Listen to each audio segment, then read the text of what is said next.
Well, good morning. And I'll tell you, I don't know when I've had a morning as rushed as today has been because my laptop computer, when I finally came to the computer, was unresponsive. And I ended up having to push the off switch to forcibly reboot it because even the Windows button wasn't responding to me. I'm clicking it, clicking it, clicking it, trying to get it to pop up so I can restart, and nothing's happening because as I said, my computer was not, the laptop was not responsive. Now, the one that I've been working on refixing from Sunday, that one was fine, but the laptop was giving me a hard time.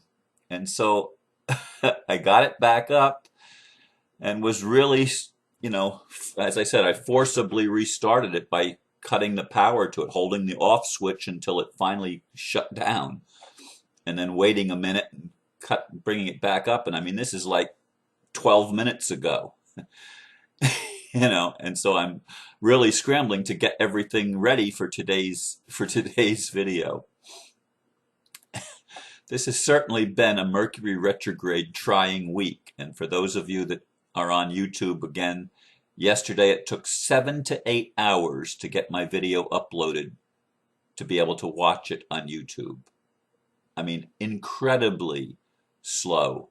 It failed twice. I had it 3 times I had to do the upload before it finally took. And actually, the last one took fairly quickly.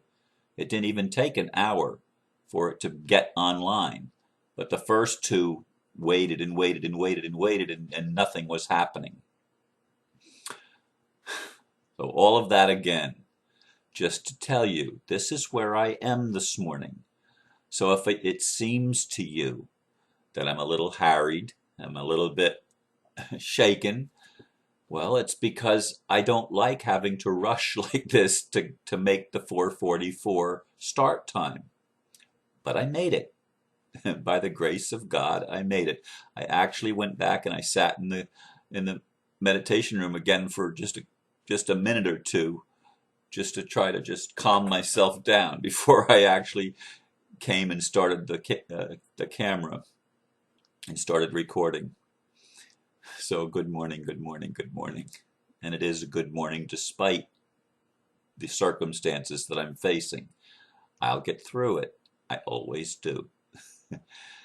2012, my view of the Republic. Most people are not even aware that the United States of America is actually a corporation, although the nation itself was founded as a republic. Well, even though it lay dormant for over a century, there has been an ongoing movement for nearly 20 years to reestablish the government provided by the forefathers in the 18th century. In 2010, that government was reseated. Here's how I see it in 2012. Now, for those of you who don't have any point of reference to what I've said about this in the past, I hold an office in the Republic, actually in the state of Florida, the Florida Free State. Most of the states were reseated all of the states I think were reseated last year, although there was some conflict. And currently there's probably somewhere in the neighborhood of 40 states that are reseated. By that, it means that people are actually holding an office and forming the rudimentary aspects of a governing body in approximately 40 states at this time.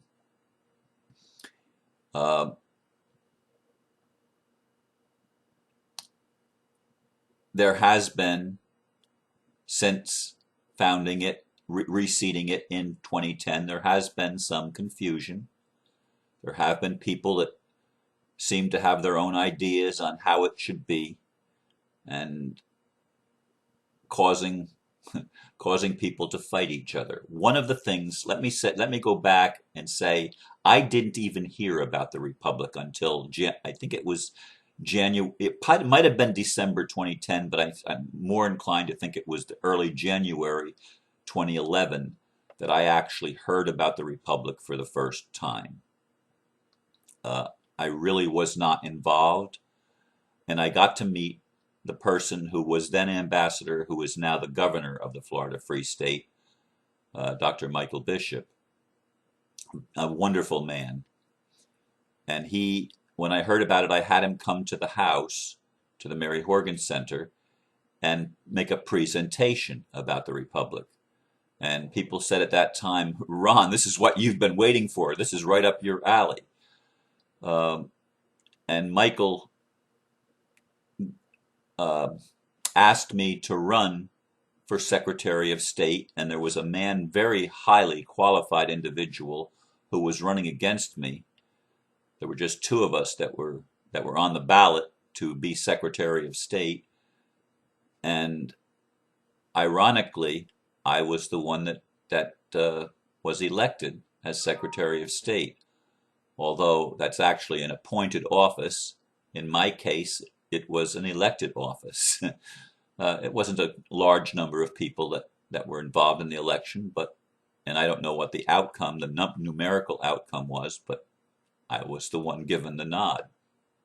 And so there were times that I was facing all of this controversy that I thought, what did I get myself into?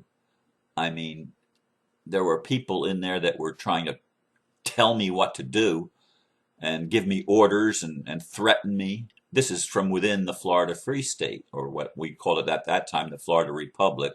Now the national organization is the Republic, and each of the states are free states. That's the structure. But again, it's reseated.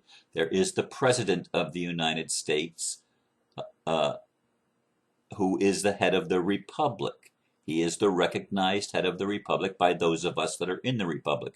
And he has been individually a point of controversy for people that have been part of the Republic movement. Some people don't like him. Well, that just like the de facto government, some people don't like Obama. Some people didn't like George Bush. Some people that hate Obama loved George Bush. I don't like either one of them. and, but be that as it may, there are always people that are going to have their opinions and their viewpoint about individual people. There's people that probably don't like me. So what? Anyway, I got to meet Tim Turner about a year. I don't remember exactly. It might have been December, and it might have been January again. I got to meet him face to face and to feel and to sense who he is as an individual. Because yes, I had read all of the controversy about him. And when I met him, I looked him in the eye and I gave him a hug. And I mean, I thought the man I felt he was a genuine, authentic human being.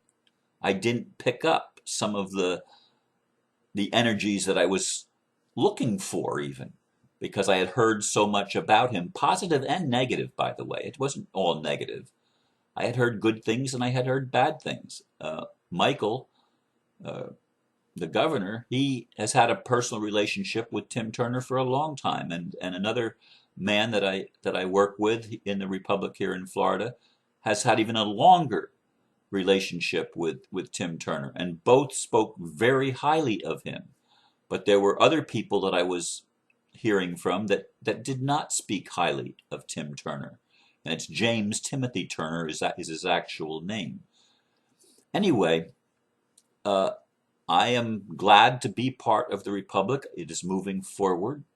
I think that it's ready to be launched very, very soon. I don't know how that's going to happen. I can't give you an actual date. I've been hearing soon the whole time I've been in it, which is now over a year, about 15 months at least. I've been aware of the Republic, and I've always heard it's ready to go soon.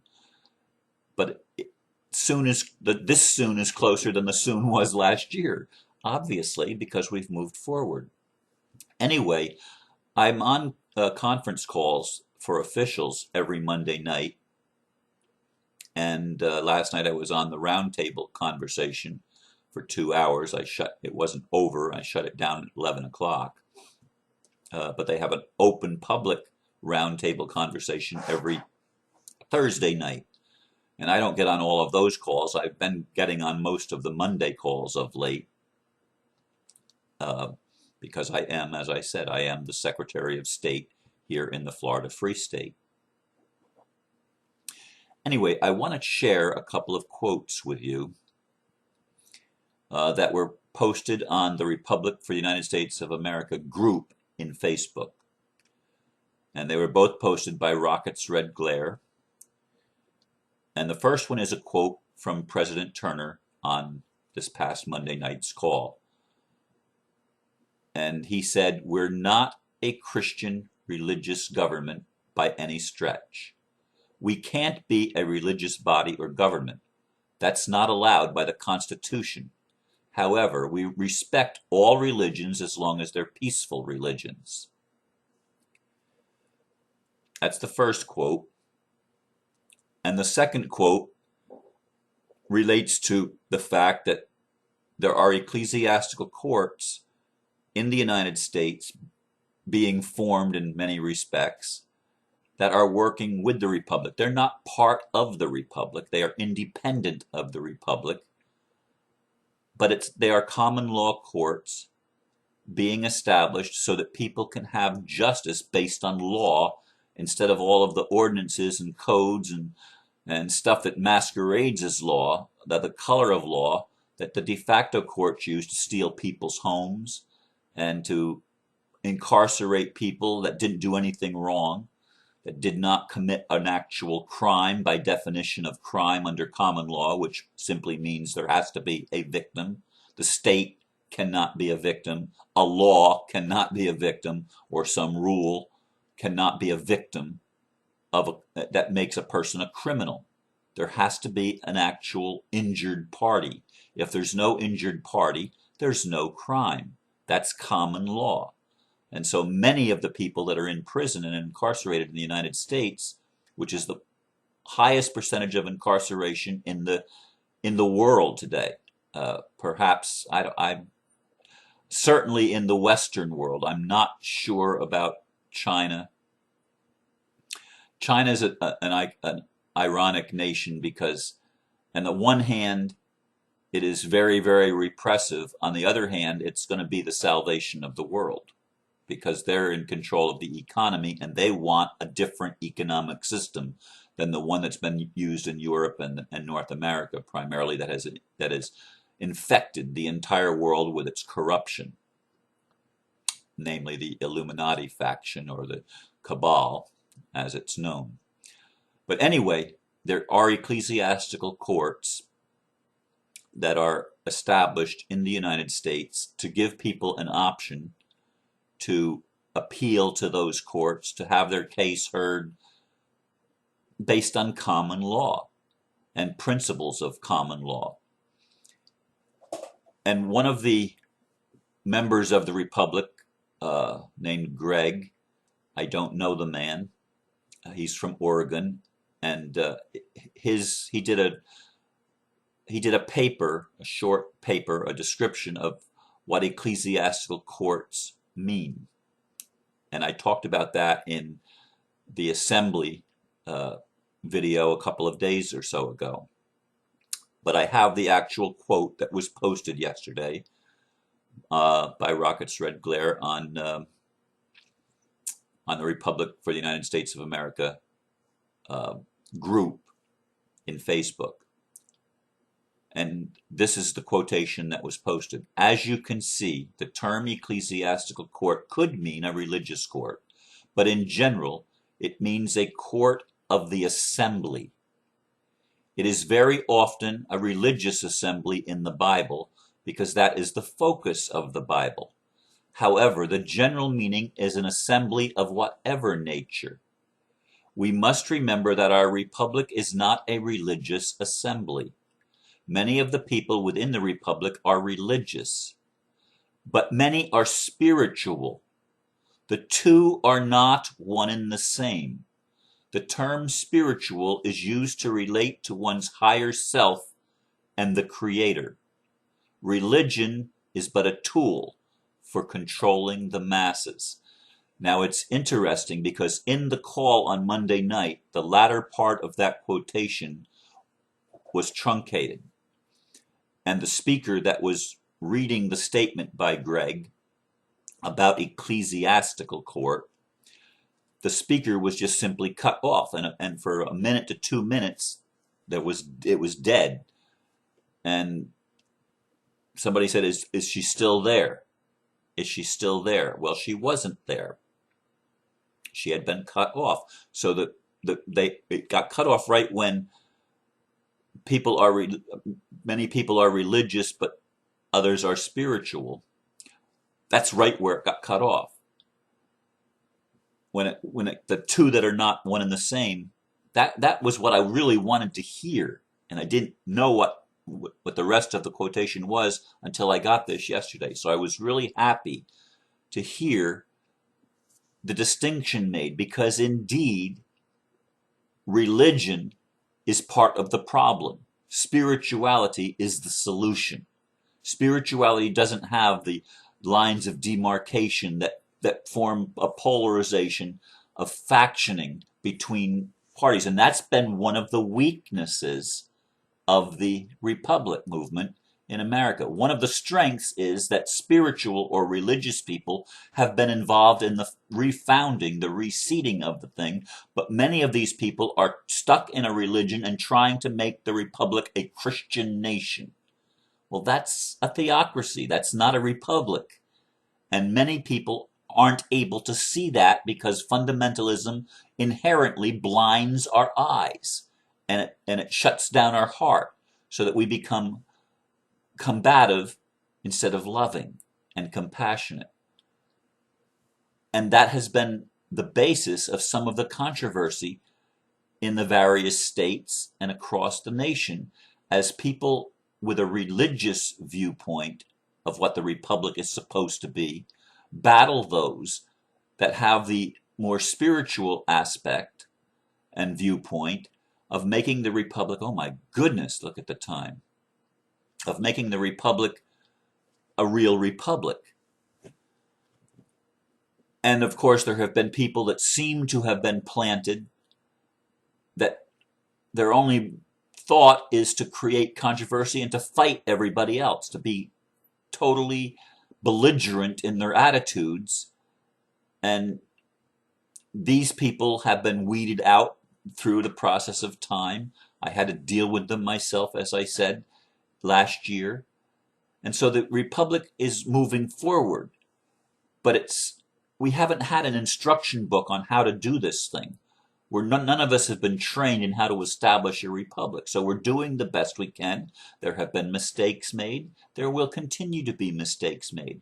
We're a people of the heart that want to give back to the people of not just the United States, but of the world, what our forefathers intended America to be: a melting pot where people of diverse religions, diverse nationalities, a diversity come together in a cooperative venture to ensure the rights of everyone. And that's what the Republic is all about. It's about ensuring the rights of all people to be free. That's why I'm involved. I'm not just theoretically wishing for a better world.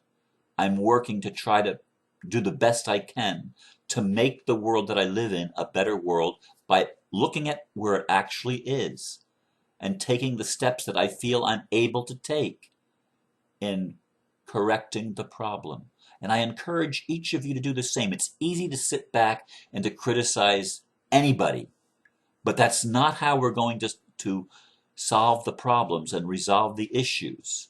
The only way we're going to do that is by being compassionate, listening to one another, keeping an open mind and an open heart, and doing the best we can to follow the highest intent of making a world that works for everybody. I keep saying that, and I will keep saying it. I leave you with these thoughts to ponder, and I ask you to pray for those courageous visionaries who are stepping forward to help make this world a better place. Thank you for listening. Namaste.